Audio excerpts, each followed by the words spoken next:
we're here with Bianca Araneta-Elizalde, who has embraced this eco-living, natural way of living for a very long time, and actually all aspects of your life, including family life. So thanks for coming. Thank you for having me here. This is very interesting to talk about. So, okay, when did you actually start going green or natural? Or I would have to say this started maybe 93.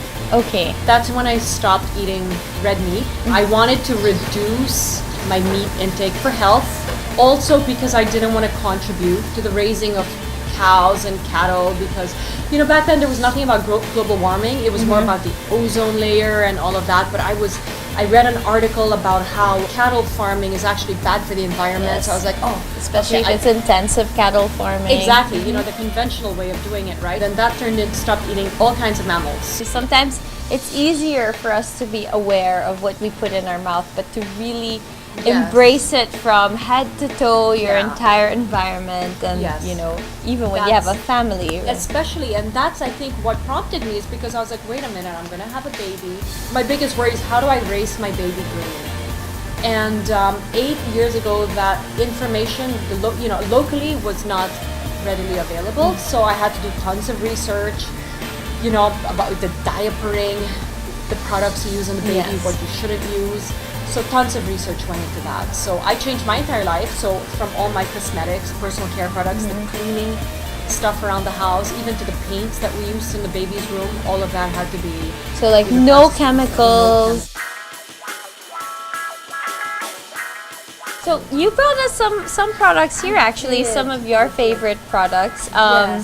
And what you think is the real difference when you use these things? It's really more in what I know about it. Because in terms of the performance of the product, I find that sometimes some of these all-natural, vegan, it's hard to use if you're going to use it professionally, but for daily stuff, it's okay. Yeah, but when you have like wonderful skin like you do, it doesn't really matter, right?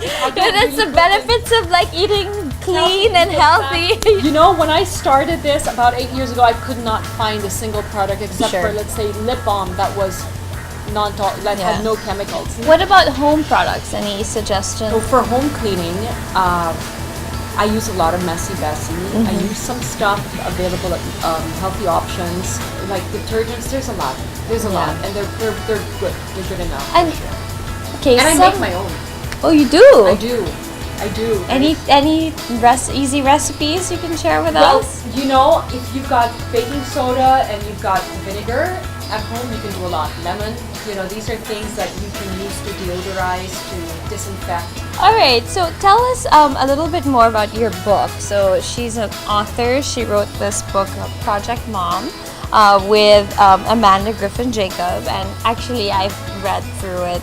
This was 8 years ago. Like I said, there were no products, barely any products available for babies back then.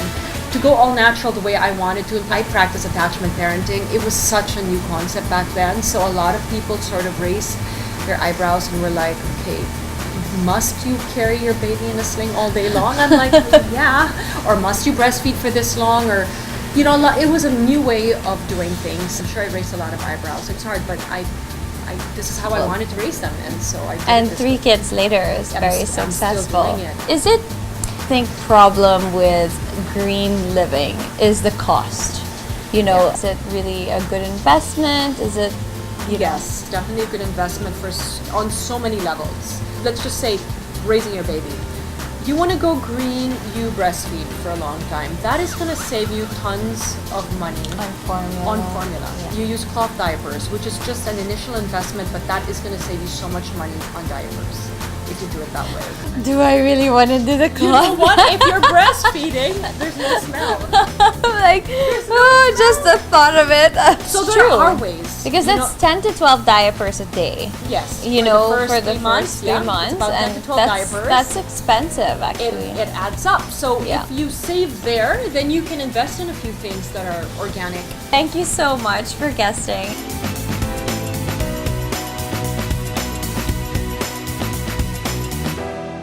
So as you've heard, you can always take baby steps like Bianca did.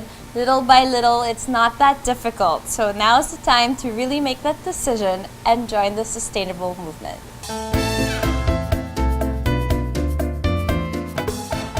Sustainable lifestyle goes beyond what you eat and the products that you use. Green homes have also been much talked about in the real estate industry, and this involves making your home, designing, or transforming it to become environment friendly. In the advent of realtors and consumer alike, now building homes using sustainable, recycled, and used materials, focusing on efficient use of energy and water with improved architectural structure, BDO provides a means to fund the construction of ideal, eco-friendly homes, whether it be from the ground up or renovating an existing structure. BDO offers home loan financing packages with low interest rates and flexible payment terms based on your lifestyle and budget.